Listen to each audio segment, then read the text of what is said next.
Welcome viewers to our program Mental Health and Self-Care. We have talked about the mental health issues, and we are discussing nowadays about addiction. So today we would like to meet one of the victims of this addiction so that she tells us how it has affected her and how she has come out of it. We welcome Mary Linda, our sister, into this show. Welcome, Mary Linda. Thank you. Kindly introduce yourself to our viewers. Okay. My name's Mary Linda Adhiambo Aswani. I am 50 years old. I am married. I am a mother of 3. And above all, I love Christ as my personal savior. On top of that, I'm married to one man, Mr. Terence Aswani, also saved after the challenges that we've gone through. And I'm happy to give my testimony. I call it my testimony because it's part of my life that has happened to me. And to me, that is a testimony. I think that's all for now. Yeah. Much I can't say later. Thank you so much. Thank you and welcome, Mary Linda. Yes. We are very happy Yes. that you want to show or to tell people your testimony, to share your testimony with people, Yes. so that they find that this exists, but one can come out of it. Yes. And the hand of God is also with you, I hope so. Yes. And share it with them as a way of healing our Yes. society Yes. also today. Can you tell us what happened? Okay, I got married back in 1998 as a young girl, beautiful, energetic and enthusiastic. When I got into the marriage and got married to a young man also, vigorous, we were ready to start our life. And when we met, I was a saved girl. But this guy was still drinking. I can say that. I found him drinking. But I said, I'm going to pray and change him because I saw a husband in him. We met at first sight and he loved me at first sight. And from there, our journey started when we did our wedding back in July 4th, 1998. We did a wonderful wedding. And by the time I was getting married, we had already known each other more. And I was already a mother by then. But unfortunately, the baby I was having, September of 1998, didn't come to life. I had a stillbirth. Later on, I came to learn it was due to depression. I came to learn it was depression. As a young girl, I didn't know I'm suffering depression. But later on, as the journey went through, I came to learn that I was suffering depression. And that also affected my husband. He also started suffering from depression because of the loss of the baby. This is a newly married couple. We are young. We were very young. And it affected both of us. Yes. This is kind of a shock that came in to disturb the balance of the family. Yes. And how did you deal with this after? Okay, after that, we had to go through a lot of mental counseling from doctors because this was our first baby.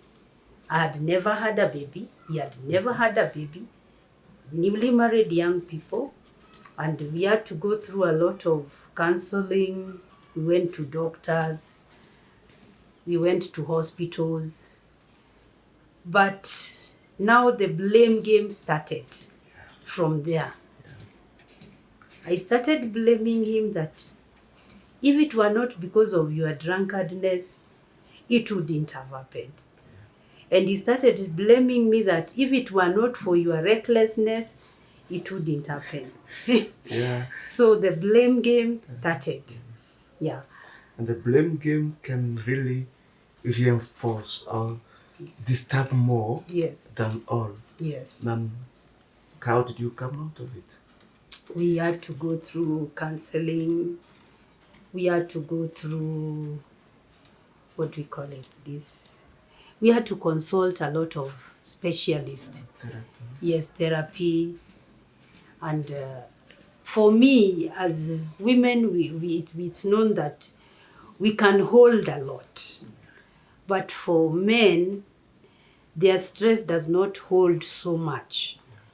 So in the process of looking for counseling and therapy and everything, my husband went into deep depression that we didn't even know that he was depressed because of this issue of the baby.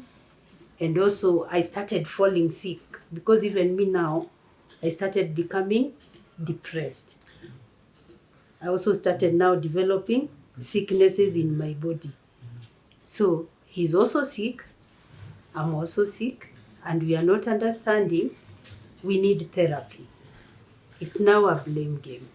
Yes. Mostly in Africa, we forget Yes. that this is part of our life, Yes. and we need therapy Yes. that will heal us. Yes. We'll start running to pastors, we'll Yes. start running to witch doctors, Yes. seeking for solution. Yes. Yet the solution is with us. Yes. I think your husband started developing this depression Yes. because the nature of our men today Yes. is that they don't want to express their Express them. difficulties. Yes, yes. They want to show that they are men, they are strong. Yes. And it is where things become worse. Yes. How did you try to get out? Okay. As for me, being a Christian, I involved myself with a lot of church issues, men of God, women of God. I involved in myself, let me say that, in the house of God. That is where I found my consultation. But as for him, he went and involved himself outside, which was not a good solution for us. Like, for example, he may have ran back to alcohol. Yes. Because, as we are explaining last time to the Yes. viewers, Yes. the addiction Yes. comes in also when we want to hide Yes. some realities. Yes. Then we run to the alcohol thinking it will solve something, Yes. but in fact it deepens us more Yes. in the difficulties. Yes. That is what he did. He went back to alcohol. And it was not a good thing, because in the process that he went back to alcohol, he overdid it. I don't know what substances he took. I don't know. I can never tell. I've never known up to today.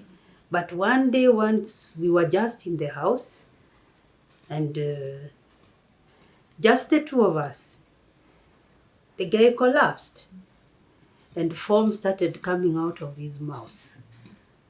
And I felt, hey, I've never seen this. It's an emergency. And he started getting fits. So I had to call the neighbors. I had to call people to come. We rush him to hospital. So on rushing him out, the foam had come out of his mouth so much. He's not even knowing he's lost his senses. He's not even knowing what is happening. He doesn't know even where he is. He doesn't know me. He's looking like us, like we are zombies. Mm-hmm. And from there, we rushed him to the hospital. And he stayed there for about 2 weeks. And that's when we got doctors who deal with mental issues. They have a name, they're called, not neuros. they are called not psychiatry. They deal with the mental issues. So they're the ones who are sent to take a look at my husband. And he got a very good doctor, but he didn't know even where he is. He didn't know anything. He was just like that. He's just looking like that, a zombie. And it was a shock for me because we are just newly married. I've never seen this. We've just lost a baby. And here is a situation that I don't know how it's going to. And it's not even like we are here or 3 months old. We are just a few months after our marriage, after our wedding. But he stayed in the hospital for 2 weeks. And then after that, the doctor advised that he goes, after healing, he goes to a rehab. Yes, after discharge, and he was put on some medications. The doctor advised that he goes to a rehab.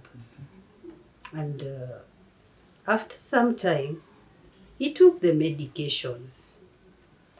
And he was now regaining and knowing what happened. But being a man, men keep to themselves. They don't want to admit. He never admitted what really happened and why and what he was taking. Yes. I hope he was not blaming you. He was blaming me. Of course, they always blame us. Yes. Yeah. He was blaming me. It is because of you. It is you who has killed our baby. Yeah. So it was like depression. Yes. Yes. So I was a blame game. Yeah. And I have always been a blame game up to today. Only. Yes. In fact, this is what the mental health will lead to. Mm-hmm. He has also to realize his part in it. Instead of throwing stones, let him also sit down and say, how did it affect me? Because it is a sickness. He did not look for it. But it has come. He has also to come. I won't impose, but he needs also to meet himself. Yes. And realize his part in this thing. Yes. Yeah. And now, can you tell us a bit how his drinking affected your unity?